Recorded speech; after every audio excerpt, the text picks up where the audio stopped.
Here's the Left of Lansing Friday Short for July 25th of 2025. While perusing the cesspool of social media a few weekends ago, clips featuring politicians on all of those Sunday shows like on CBS, Meet the Press on NBC, or whatever's on CNN, Fox News, or MSNBC kept appearing on my scroll. That's usually how it is during the weekend since I am a political and news junkie, and the algorithms know that, of course, and thankfully, I love sports, so lots of baseball and Wimbledon tennis highlights served as a nice distraction on my social media feeds from the bore that is Sunday Political Talk. Sunday Political Talk is a bore because those shows, they do nothing. It's all a game. Look, I used to be the kid, the dorky kid. Okay, I know, who turned into a dorky adult, but who would watch those Sunday shows when I was around 16 years old. And then I'd watch them through college as well, and even got my roommates to watch them from time to time. I continued watching them all the way through Obama's first election and second election. But then it was during Dear Leader Trump's first election and first term that I began realizing something that had always been staring me right in the face. The only line, the only argument being pressed on all of these corporate media Sunday shows was the corporate line.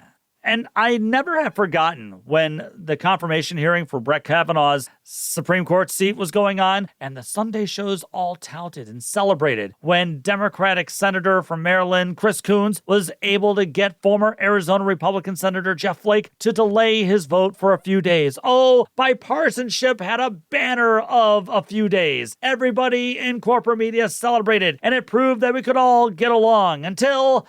Yes, Flake eventually voted to confirm Kavanaugh, and once again, Democrats looked lost and appeared weak.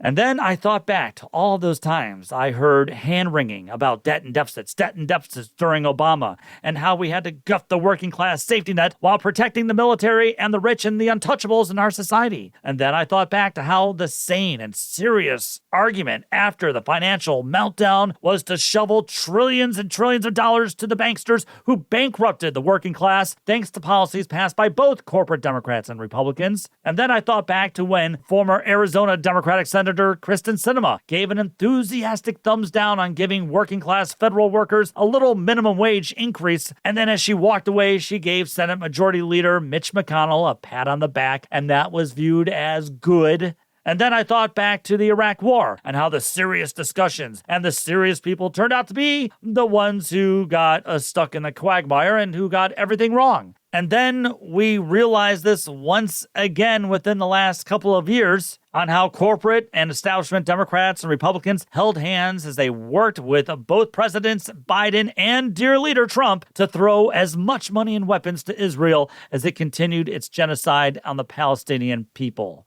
And that's when I concluded that the little debates that these corporate types have on these TV shows, or even worse, the canned answers these corporate politicians give to these shows on a weekly basis with very little pushback from the interviewers, it is all for show. It's all for show.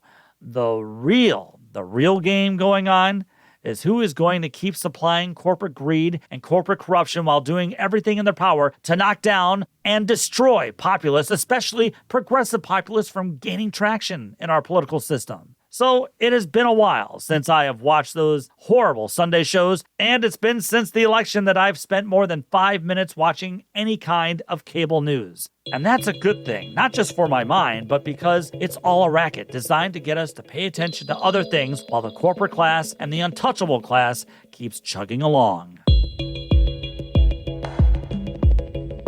leftoflansing@gmail.com is the best way to reach me. Follow me on Blue Sky, Facebook, the Gram, and Twitter. Subscribe to the show on the YouTube, and subscribe and give a good 5-star review of Michigan's premier progressive podcast. Go Tigers, and take the battle to them.